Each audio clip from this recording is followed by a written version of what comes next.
On peut parler de contrefaçon dès lors que nous sommes en présence d'une reproduction, imitation ou utilisation totale ou partielle d'un droit de propriété intellectuelle sans l'autorisation de son propriétaire. Il peut s'agir d'une marque, d'un modèle, d'un brevet, d'un droit d'auteur ou encore d'un logiciel. Réagir, c'est protéger le fruit de sa recherche, de son innovation et plus largement, protéger son travail. Réagir contribue aussi à valoriser ses créations auprès des tiers, ceux-ci étant alors informés que vos créations sont protégées par un droit de propriété intellectuelle et que toute utilisation est soumise à l'autorisation de son auteur et à une contrepartie financière le cas échéant. La première chose à faire est de s'assurer que la création en question est bien protégée par un droit de propriété intellectuelle. Il faut ensuite se ménager un moyen de preuve de la prétendue contrefaçon, le constat d'huissier étant le moyen probatoire le plus efficace.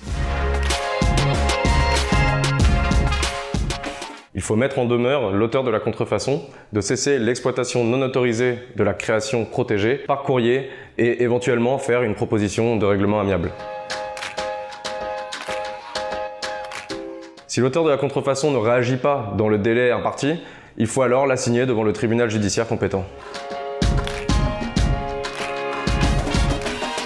Il n'y a aucun risque à faire valoir ses droits et ses prétentions en notifiant à un tiers l'existence de ces droits et votre volonté de les protéger. Il est dans votre intérêt de réagir au plus vite.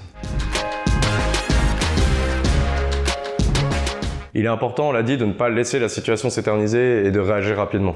Il faut toujours bien poser les choses par écrit, que ce soit mail, courrier, ou encore courrier de mise en demeure rédigé par un avocat. On sait que l'entête d'avocat permet de cadrer la discussion et surtout de montrer l'intérêt qu'on attache à la protection de ses droits. Loi et moi met justement à disposition des particuliers une offre de service qui inclut l'étude du dossier et la rédaction d'un courrier de mise en demeure. En outre, celle-ci est une étape obligatoire avant toute introduction d'une action en justice.